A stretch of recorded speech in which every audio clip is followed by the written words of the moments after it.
Hello. You guys are about to see Mega Man Zero All Missions being run by Tchy, and I'm Hetfield90, joined by Flameburger for commentary. Hi.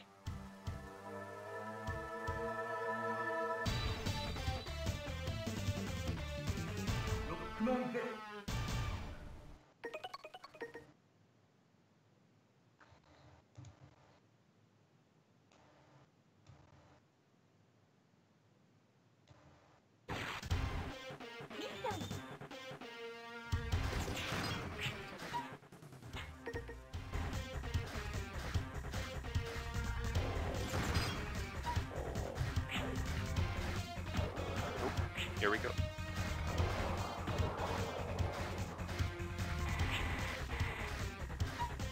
Are we off? Looks like it. You'll see him taking a lot of damage boosts throughout this intro stage. It's similar to Mega Man X, where there's a event trigger on the boss fight that you can hit earlier if you go into the battle with low HP. He took one extra hit, but not something that'll cause a problem. You do have 1 health to spare on the setup. Oh yes. So the first thing to note about Mega Man Zero speedruns is that everything in the game, every instance of RNG is completely manipulable by the player in real time, and this is predominantly due to the fact that 2 conditions are met, those being RNG does not advance every frame and it resets at the beginning of every stage.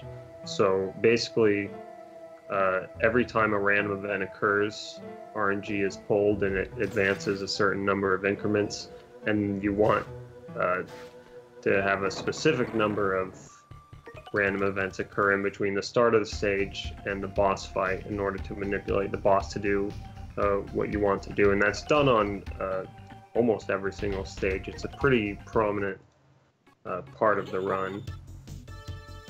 Yeah, a lot of times it's managed by controlling which enemies we kill, and then there's a few other things like shooting walls with lemons or kicking up smoke clouds that can also be used to control it. Yeah, killing enemies in different ways, like with the Buster or with the Saber, can cause different animations that advance RNG differently. It looks based on that wall climb that Tchy's not going for Aztec Falcon manipulation here. Aztec Falcon is one of the more difficult bosses to manipulate because those little crystal floating things that you see kicking up smoke, they change RNG every 4 frames. So the only way to manipulate RNG is to look at your permutation of item drops that you get from enemies at the end of the stage to see where you are in the sequence, and then create some debris off the wall by shooting it with Buster to compensate for whatever your current value is. You also see him doing a technique called walk canceling here. So to explain how boss fights work is the preliminary slashes and the combo slash don't induce a lot of iframes on the boss. I think it's like, what, 10 to 15? Something like that. But every other slash pretty much does 90 iframes, so you want to not induce the 90 iframes. You want to be using either only the first combo slash or the first 2, depending on what items you have at your disposal. So you saw an Aztec Falcon there, he was doing the first 2 slashes walking and then doing them again repeatedly, so he never had long iframes.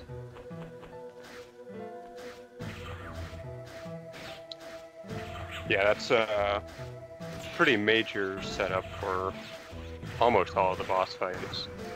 We won't always be using walk canceling, but some method of canceling the combo so we can restart it over and over again. This upcoming boss, Maha, is a bit of an exception though, because his hitbox is so high up off the ground, you can only hit him on his head. The only way you can combo him infinitely like that is by using spin slashes, which is extremely difficult because the beginning and the ends of the attack will generate full invincibility time. You have to hit him just right in the middle of the rotation. Yeah, Looks like he got a... Yeah, he had the combo there for a little. Ma grabbing the ceiling, but he's able to come back down and restart the combo again. This is one of the hardest fights in the entire run, and it's very risky. He has to make sure he's watching out for that. Ooh. Yeah, it's very easy to die to Maha if you lose the manipulation.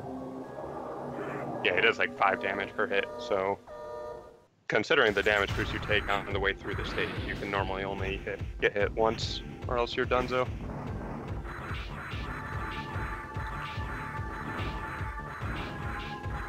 Now that he's got him over on the... Oh, what is this? I've never seen this strat before. Apparently you can do it's like that. Yeah, that is some really old school tech. Yeah, but as Flameburger said, there's like 4 separate instances of damage in each spin slash, and the second and third induce short iframes, the first and fourth induce long iframes, so that's why you see Tchy spinning around back and forth in the air, and it's pretty hard to get the perfect positioning at all points during your slash. It's quite a difficult strategy. And yeah, people pointing out in the chat that he's got the E-Honda sumo slaps from Street Fighter. Elephant Honda.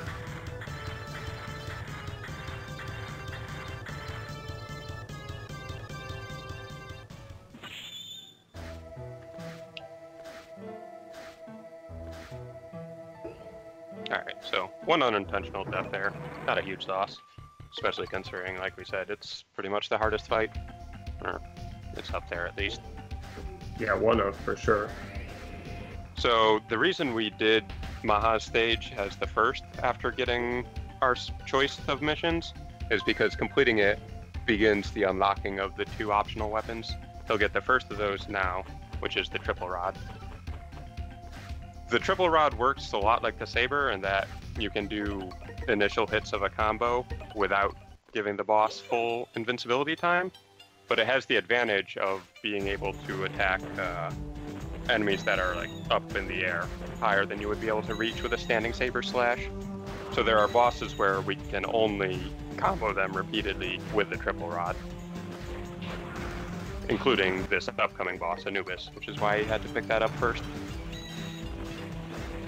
Yeah, so this is probably one of the most critical stages when it comes to RNG manipulation in the run. Anubis is a cycle-based boss, and you see these tornado generators. Those also, like in Aztec Falcon stage, increment RNG every 4 frames, so you really need to kill them within a 4-frame window to get the manipulation correct here. The number of pillars that Maha summons in between each cycle is based on RNG, so ideally you want to, and it looks like the manipulation's already gone because he got 3 on this first cycle. Feels bad. Yeah, and it's like an average 10-second time loss to lose the manipulation here. Yeah, it's one of the most important in terms of like saving time, and also one of the more difficult in the run to get. Yeah, exactly, because of the 4-frame window on both of the tornado generator kills.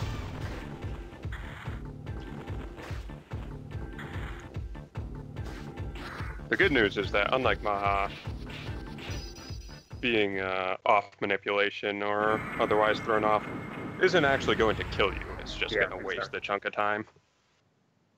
It's a pretty trivial fight once you've like figured out the patterns and know how to move around them. So the reason we came to this desert mission was to rescue this useless resistance soldier who does absolutely nothing. This may seem like your typical boring escort auto-scroller type mission, but it's actually a pretty technical part of the run because you use this time to farm as much saber experience as possible and as much efficient saber experience as possible. So the way experience works is you need to hit stuff with your saber to level it up and get your other slashes. Like you start out with just a single slash, then you get double slash, then triple slash, then no, then spin slash, then charge slash. So he's working his way towards charge slash right now. The first slash of a combo and any other slash like dash slash or jump slash gives you 1 experience. The second one gives 2, and then the third one gives 4. So you notice that he's going to turn his back before he spawns these vultures on screen in order to, or turn his back once he gets right up to the snakes, so he can miss them with the first 2 slashes and hit him with the third, so he can get more saber experience. Also, each time you hit something with the saber, it generates 4 frames of hit lag, so that's another reason you want to make sure you're maxing out getting as much experience per hit lag as possible. And the positioning to get most of these triple slash kills is pretty precise on a lot of them.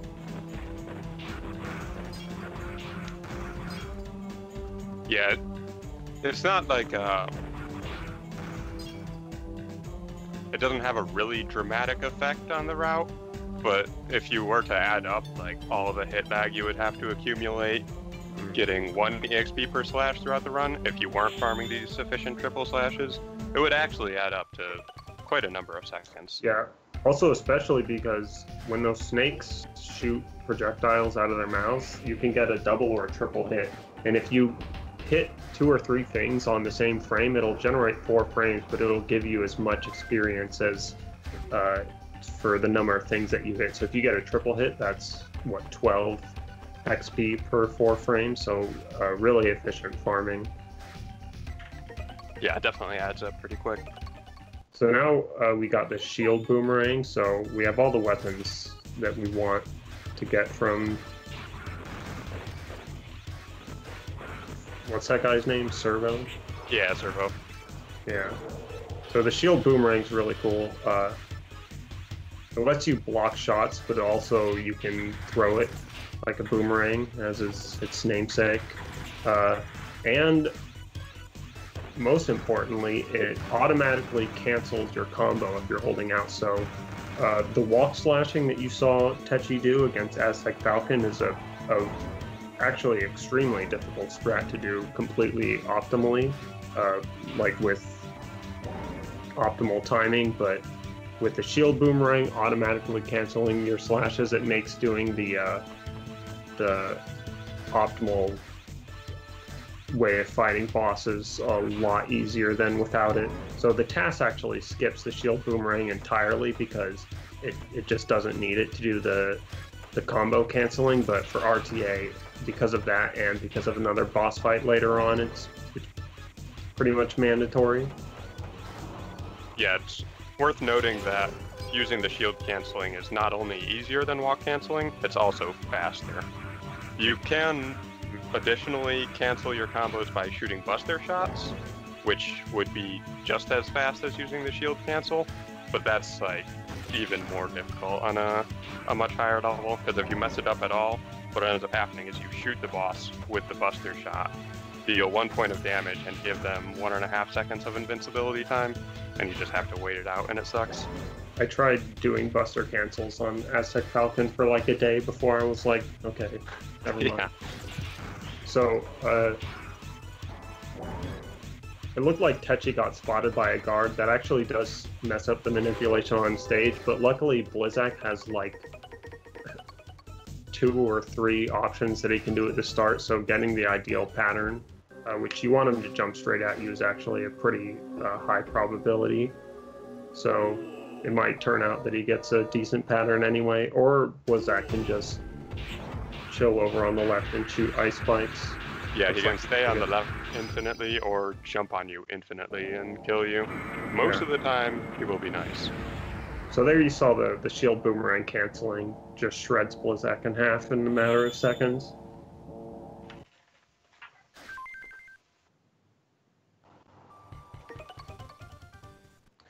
Yeah, so now that we have both of the weapons that you get from Servo, the rest of the route is mostly based on minimizing pause screens, because for different missions you're going to be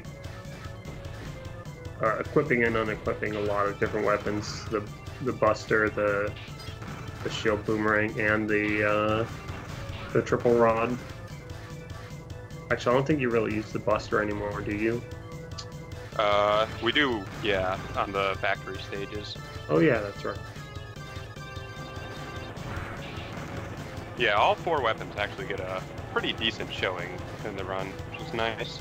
Definitely the shield and the sword reign supreme, but the other 2 they get a respectable show.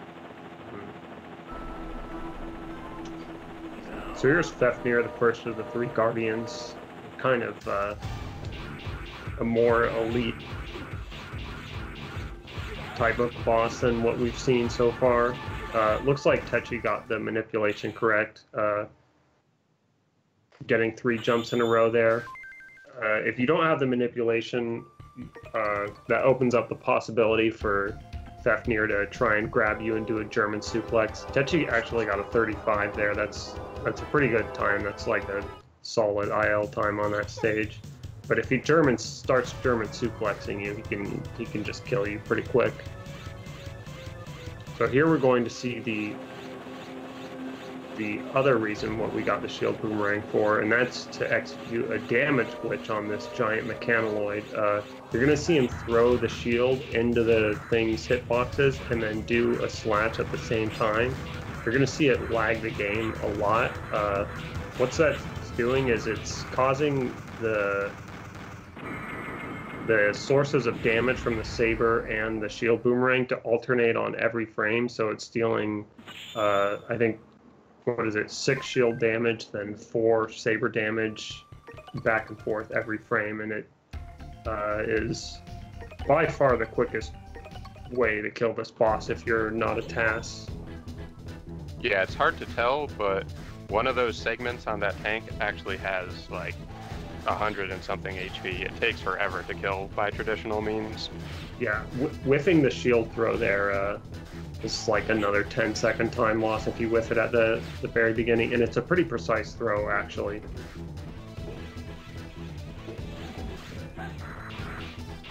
We'll see the same glitch here on this guy.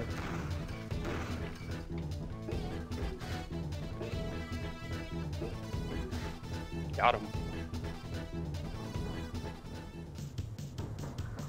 Oh yeah, Mega Man Zero, I think, is that the first stage, or the first game in the series that bucks the orthodoxy of Mega Man always going to the right, or the protagonist in Mega Man games? I'm not a Mega Man lore expert, but it might be. There are a lot of left-facing stages in this game. So Pantheon Core, this is another one of the tightest boss fights in the game to execute optimally. You're going to see him taking damage boosts from fire here. He wants to get as many triple rod pokes in as possible. This is one of the fights that would be considerably slower if he didn't have the triple rod, because the Pantheon Core is too high up for him to hit with ground saber slashes. Ooh, that was a close one. Yeah, it looks like he's in pretty rough shape here.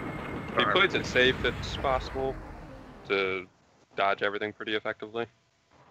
But if you're just like standing in his face taking those damage boosts, it adds up pretty quick. Mm-hmm.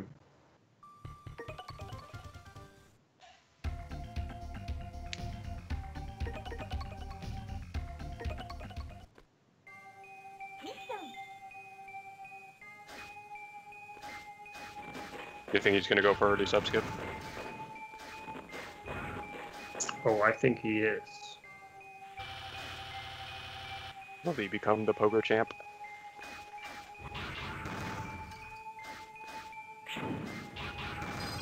Oh, dang. Alright, doesn't look like... So... This is a super difficult part of the run to do optimally, because like, basically as soon as he fell into that big hole, it started a cycle of this water going up and down, and the subs float in it. If you have exceptionally good movement, it's possible to get through and pogo up onto the sub on the first possible cycle, but if you make like any mistake on the way, you're not going to make it. Sick backup. Holy smokes. Yeah, each cycle is about 8 seconds.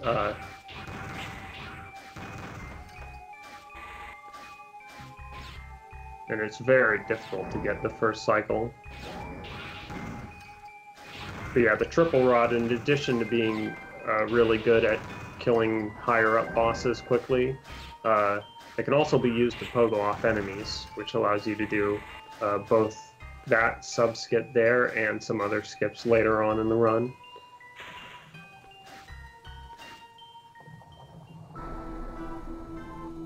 So here we are on Leviathan. Looks like Tchy still has the triple rod out, going for my favorite strat. You're going to see him use the double poke on the triple rod here, I think. Yep.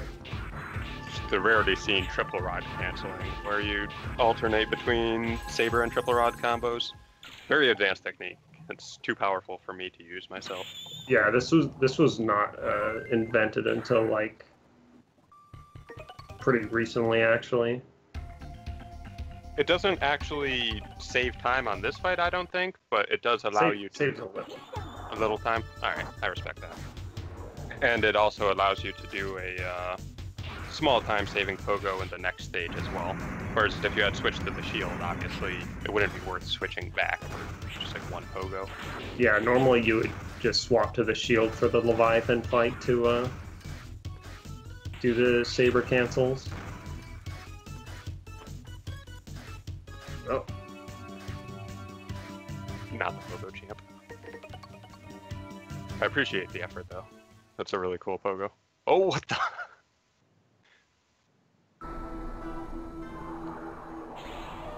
Yeah, it's a really scary jump there. Many runs have been lost to the fine full board jump. The pogo actually makes it look a little, or the pogo actually makes it a little bit easier, but it's still quite a risky strat to go for. Harpulia doing work. Harpulia is a fight that actually doesn't have any RNG, but if you mess up the fight, well, the quick kill on him involves taking a lot of damage anyway, and involves getting a certain number of slashes out in between each damage boost that you take. So if you don't get enough damage in, you can fall behind and enter a point where if you don't start dodging his attacks, you're going to die. So it is a pretty risky fight. It's actually kind of tough to dodge his attacks if you're used to just like soaking them and damaging them down. I mean, you're suddenly put on the spot and like, okay, I gotta dodge all the stuff that I normally just eat. It's All pretty right, tricky. Pogo champ attempt number 3. Surely this time he'll be. Hell yeah. Yes!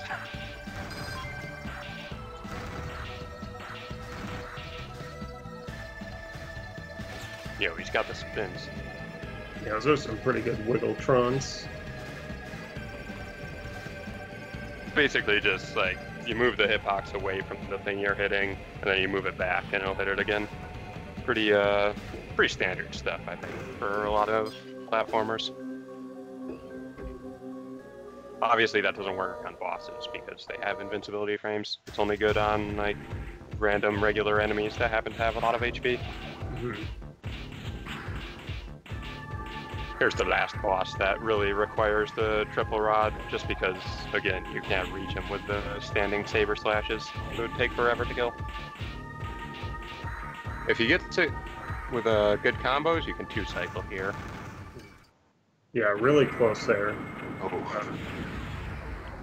Being left with 1 HP right at the end of that second cycle.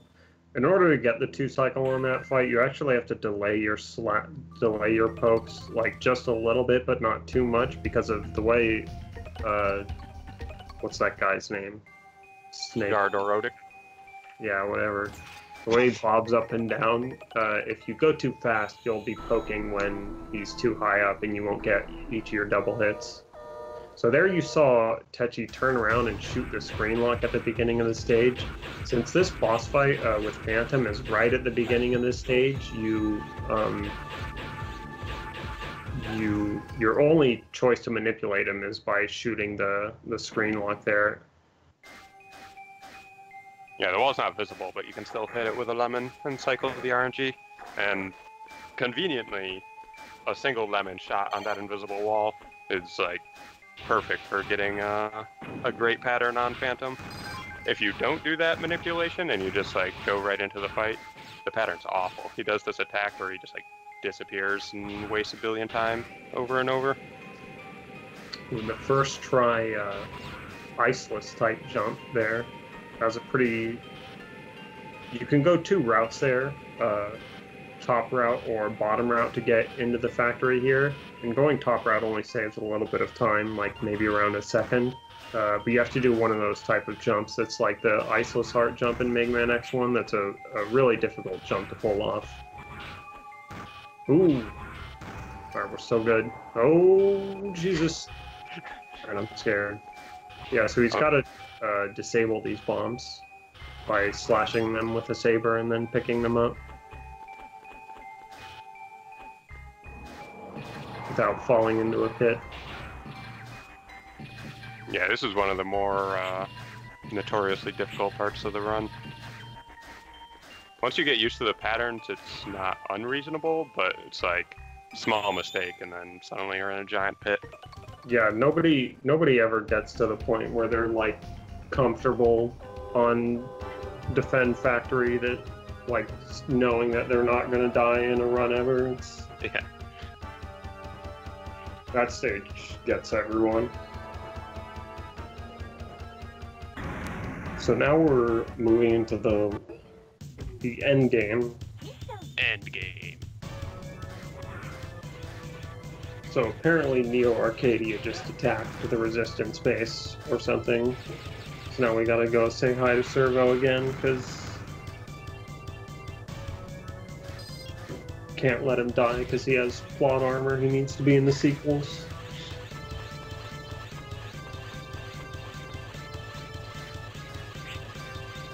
He turns the elevator on for you and then you don't even use it. Probably pretty rude. Yeah, that is pretty rude, to be honest.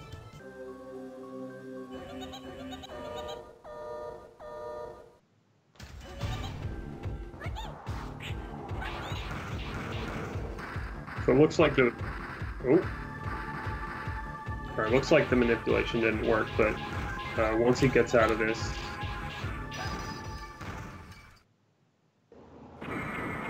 okay, there we go. Yeah, that fight can be pretty hectic if you don't have the manipulation for it, because Monkey King can just start flying around the room in a ball of fire, and it's pretty unpleasant. If you do have the manipulation, he'll just run right into you, go up against the wall, and then you can infinite combo him up against the wall, because each slash knocks him back. So you need him to be up against the wall in order to combo him infinitely. So now we're going into Neo Arcadia. This is where the difficulty in the run spikes dramatically. Neo Arcadia Shrine is the first of the 3 Neo Arcadia stages. Yo, what are those elves and what do they do? I have no idea. I think one of them's just like a health restore. I'm not sure what the other is. Hopefully we don't find out. Yeah, so those little green, like, fairy-looking things are the cyber elves, and they do various things. You already saw him use one in the Occupy Factory stage, where he equipped it, fell into a pit, and then it let him float for a little while, and then he skipped the moving around on the floating platforms. You're going to see him use that again at the end of this stage, because he got 2 of them. Oh, he was going for the super task quick kill there. Very risky. I don't miss that strat.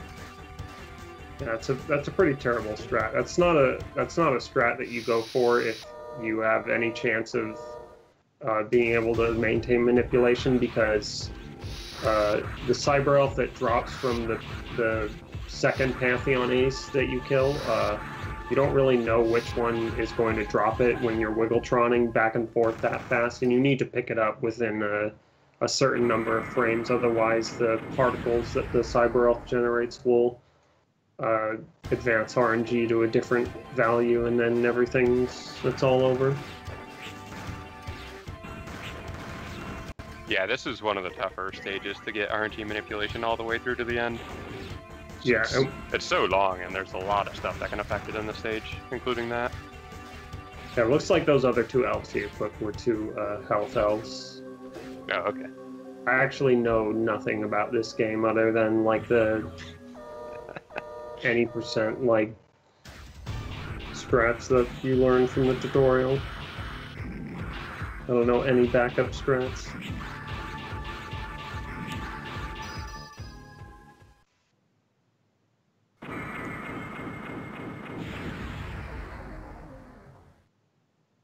So that was Herculeos. He can either dash at you or jump into the center of the screen and do some grappling hooks. Luckily, it looked like he did 2 or 3 dash attacks there, so you want those because you want to be able to do ground slashes on him. And now we're moving on to the Neo Arcadia Tower, which is by far the most difficult stage in the game. Well, Boss Rush is only a little bit behind it. Yeah, in terms of platforming, this is the by and far the most challenging. Yeah. Lots of really tricky vertical movement, and also a lot of very dangerous stuff that can waste huge amounts of time if you fall, or just outright kill you in the case of various spikes.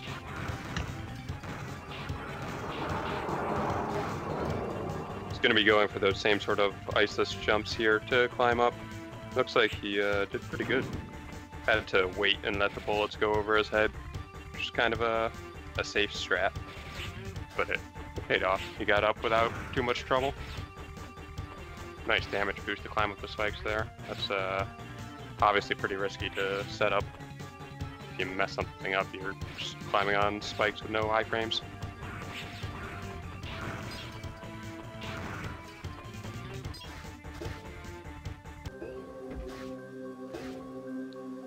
Alright.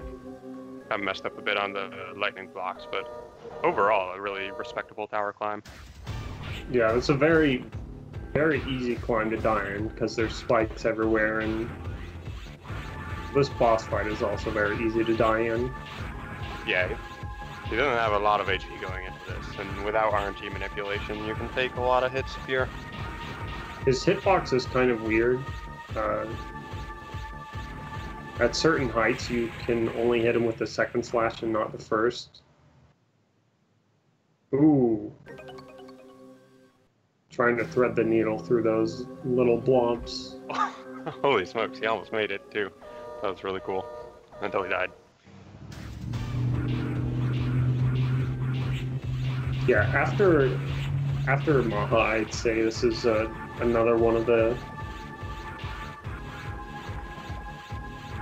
easiest bosses to kill you if you don't have manipulation. Yeah.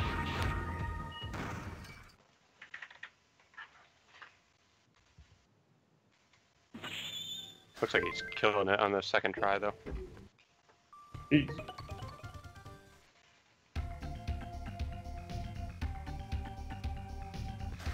How much health you have going into a fight can really make a big difference in this game, because you might have strats that you're used to doing that involve taking a lot of damage boosts, and when you have that health and you can just like approach the fight confidently and do what you're used to, you'll just like tear through the boss like it's nothing. And other times you don't have the health and you're panicking and trying to dodge everything and you don't really know how. It can get kind of messy. Yeah, so the boss rush, this is the hardest stage as far as RNG manipulation goes. You saw him kill a specific number of Pantheons in order to manipulate Blizzak here, and you also saw him delay the kill on Blizzak a little bit there. That was because RNG was advancing every frame during that Blizzard attack, and you want to let him finish it so it gets to a consistent value. So this time around, instead of using the triple rod to fight Anubis, we have charge slashes, and he's weak to fire, so fight is much quicker this time around. You can actually kill him in one less cycle. You want to make sure you kill his zombies instantly on each cycle. And also you need to, depending on which cycle it is, either do an air charge slash or a ground charge slash, because the ground charge slashes pick up or kick up debris, which increments RNG, but air charge slashes don't. He also delayed the kill a little bit there to let the staff fall into a specific spot to kick up a certain amount of dust. Yeah, it looks like he should still be on track. He's going to be alternating charged attacks here. Oh no. Yeah, somehow the manipulation got off. It was probably because of Anubis' staff. When it falls into the sand, depending on the specific elevation that it falls at, it can kick up a different amount of sand and mess up RNG. So the RNG is off, but luckily it's going to reset halfway through the boss rush because of a trick that's going to happen later on.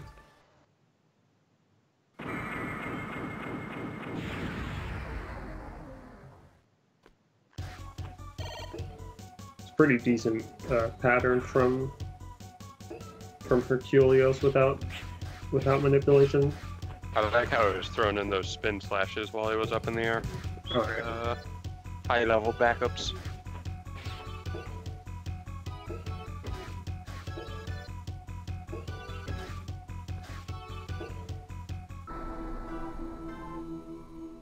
So the next 4 refights are the 4 Guardians, starting with Phantom. At the end of the Phantom fight, he's going to try. Oh, so yeah, this is one of the worst bosses to not have RNG manipulation on, because he keeps doing this Mirage attack, which takes forever, and you have to like guess which one he's going to be on, and then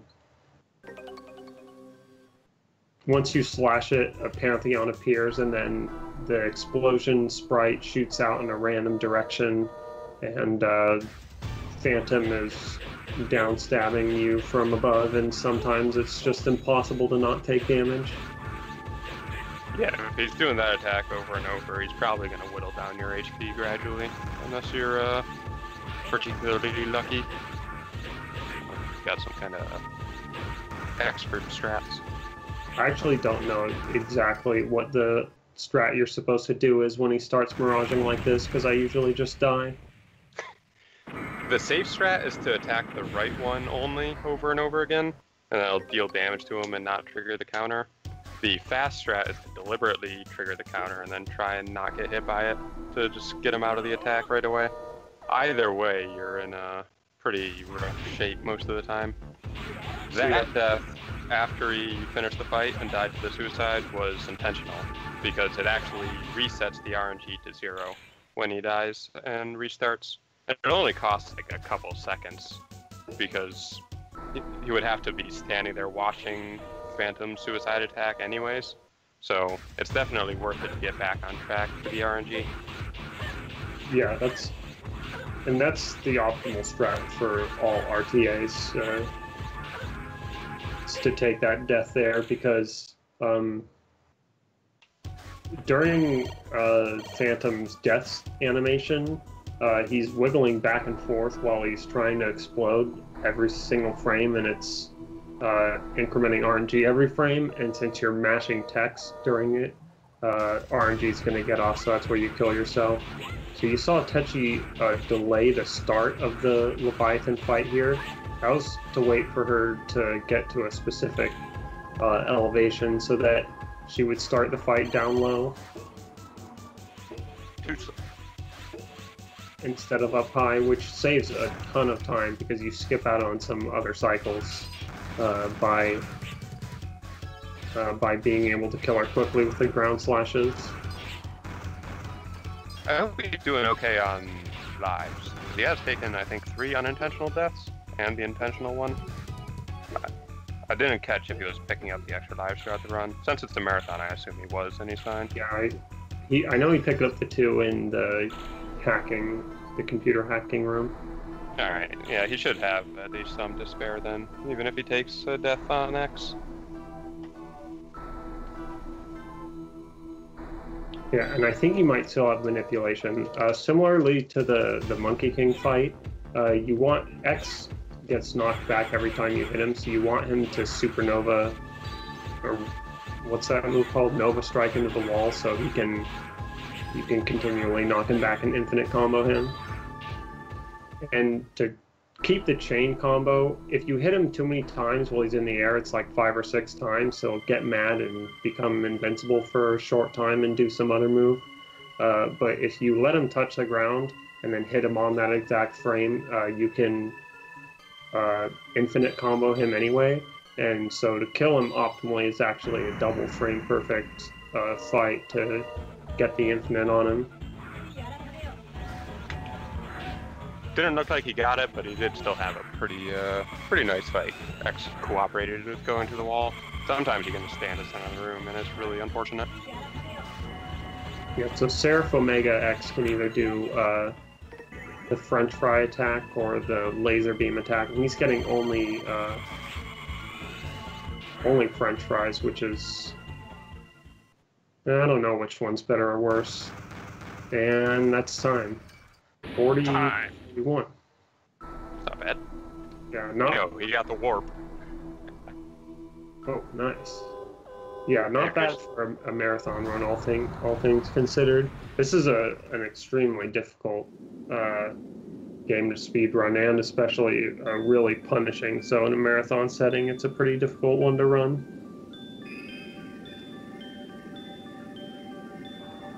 Yeah, I'm impressed. He did good strats. Overall, it was really good. Just lost some time to a few understandable deaths.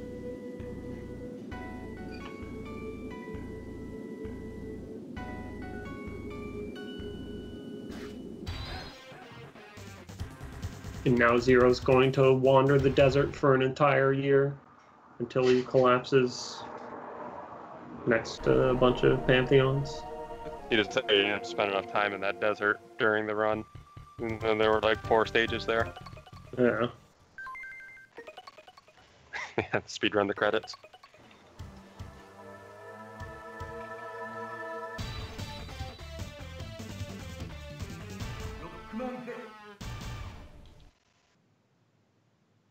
Neat. We did it.